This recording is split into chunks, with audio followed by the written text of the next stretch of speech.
काका एक सांगा ना, आशीर्वाद म्हणजे नक्की काय? कारण कसं असतं, की संसद पुरुष असतो, त्यांच्या पाया पडलो, त्यांनी हात असा उभा केला, की तो आशीर्वाद किंवा कोणी पाय कोणीतरी तुम्हाला चांगली गोष्ट सांगितली, तुम्ही त्याला आशीर्वाद म्हणजे आशीर्वाद हा कॉन्सेप्ट समजला नाही. काय आहे? मूळ असं आहे की आशीर्वाद म्हणजे कुठं प्रसाद देणं हां, किंवा नुसता हात करणं हां. असं नाहीये.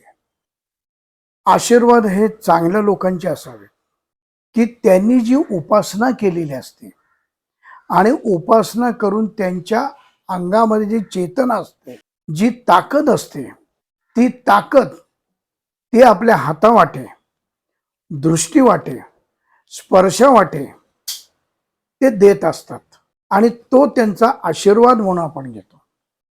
त्याला आपण आशीर्वाद म्हणतो. ओके. की जसं प्रसाद, आपण आशीर्वाद प्रसाद घेतो, पण तुम्ही देवाला घातलेली पहिली साथ की हे देवा मी तुझ्याकडे आलोय, तू जागा हो, माझ्याकडे बघ, मी तुझं रूप सगळं बघितून माझ्या मनात ठेवलेलं आहे, तर त्याकरता मी आलेलो आहे, तर तू मला प्रसन्न हो, हे आपण त्याला साथ घालतो. आणि त्यावेळेला देव त्याची ताकद जी आहे, देव स्वतः येऊन काही असं उभा राहत नाही चार हाताचा. आपण फक्त सिनेमात आणि सिरियल मध्ये बघतो, परंतु त्याची जी ताकद आहे ती ताकद तो स्पर्श रूपाने, वायू रूपाने तो आपल्यापर्यंत पोच करतो. तो प्रसाद, ओके. तुम्ही घातलेली साथ आणि त्याने दिलेलं उत्तर, प्रतिसाद. हा प्रसाद. प्रतिसाद म्हणायचं का त्याला? प्रतिसाद, ओके, हे त्याने उत्तर, हा प्रसाद. ओके. प्रसाद म्हणजे कुठलं हे नाही, पण हा प्रसाद आणि हा आशीर्वाद ओके.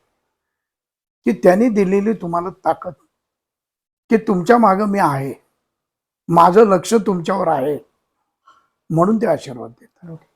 आणि आशीर्वाद घेणाराही पाहिजे चांगला आणि देणाराही त्या ताकदीचा पाहिजे. नाहीतर काहींच्या आशीर्वादाने वाटोळी होतात.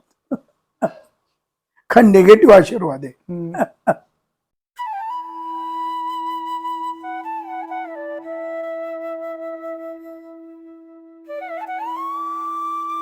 अध्यात्मावर अशीच माहिती मिळवण्यासाठी देव माझा चॅनलला सबस्क्राईब करा